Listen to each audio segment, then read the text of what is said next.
আসসালামু আলাইকুম।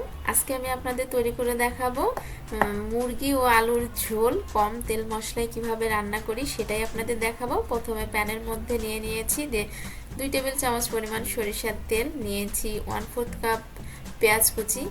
এবার এখানে আমি তেজপাতা, লং, এলাচ, দারচিনি, গোলমরিচ এগুলো দিয়ে সবগুলো সুন্দর মতো করে ভেজে নেব, একটু বেরেস্তার মতো করে ভেজে নেব। নিয়ে এখানে একটু পানি দিয়ে দেব। দিয়ে এবার এখানে দিব আদা রসুন পেস্ট 1.5 টেবিল চামচ পরিমাণ, জিরার গুঁড়ো, ধনিয়ার গুঁড়ো, হলুদ গুঁড়ো, মরিচ গুঁড়ো, এগুলো সবগুলো দিয়ে সুন্দর মতো করে এগুলোকে কষিয়ে নেব। এই মশলাটাকে সুন্দর করে কষাইতে হবে যাতে মশলার কাঁচা স্মেলটা না থাকে, আর এটা ভালো মতো করে কষাইতে হবে।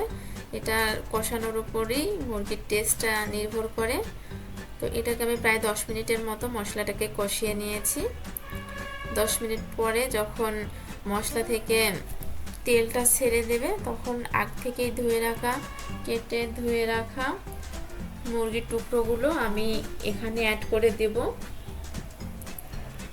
এই যে আমি এভাবে ঢেকে নেড়ে চেড়ে আমি 10 মিনিটের মতো মশলাটাকে কষিয়ে নিয়েছি। নিয়ে আমি এখানে এ পর্যায়ে আমি এই যে মুরগির টুকরোগুলো দিয়ে দিলাম।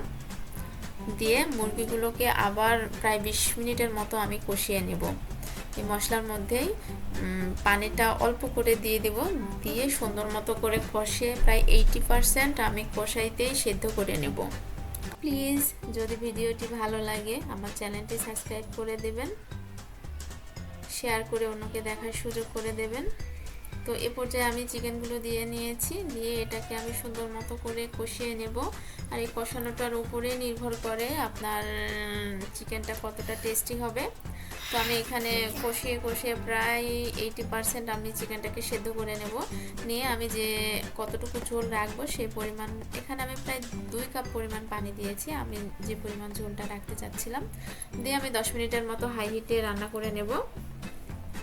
নিয়ে নামানোর আগে আমি এখানে গরম মশলা ব্যবহার করব। এটা আমি এলাচ, জিরা, দারচিনি এগুলোকে হালকা তেলে গুঁড়ো করে নিয়েছি।